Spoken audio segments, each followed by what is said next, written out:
actor who played Abe Sapien in Hellboy, which Guillermo del Toro also directed. But this is not an Abe Sapien prequel, spin-off, or movie at all. Cool? Whatever.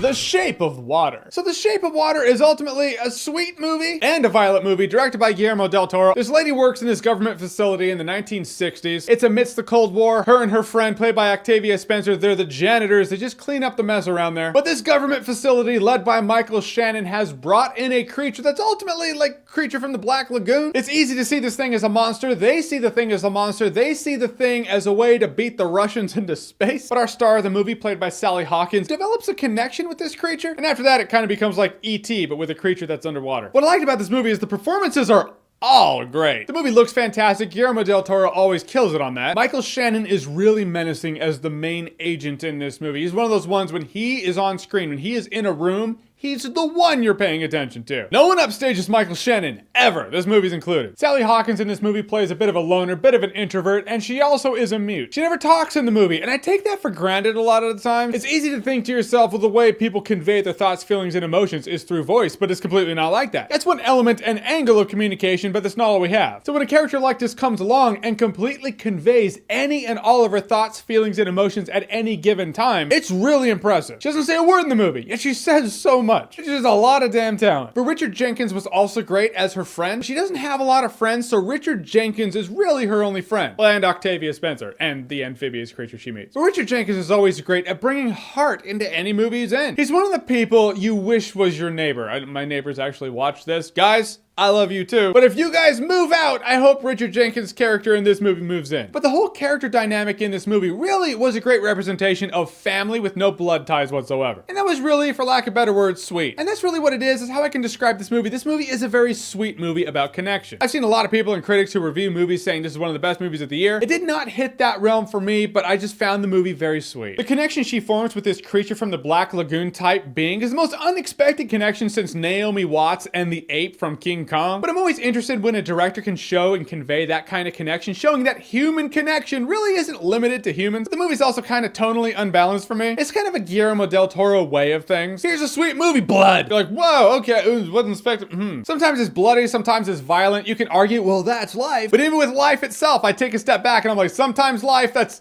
was a little tonally uneven. That sucked for you to do that, life. I mean, if for nothing else, at least it got the accurate ad campaign that Crimson Peak that Guillermo del Toro did before this didn't get. People went into Crimson Peak like, all right, horror movie. They walked out like, oh, or gothic romance. That was weird. This movie goes the more sweet connection route and actually accurately presents it. Not like they were like, here's Creature from the Black Lagoon, the horror movie. Guys, in the end, if you're a Guillermo del Toro fan, you like his imagination, you like his presentation, and you sway to the side of liking art house films, this is going to be the movie for you. I appreciated this movie. I enjoyed this movie. And I will say The Shape of Water is a nice time, no alcohol required. All right, so The Shape of Water, have you seen it? What did you think about it? Whatever you thought, comment below, let me know. And as always, if you like what you've seen here and you want to see more, click right here to see more.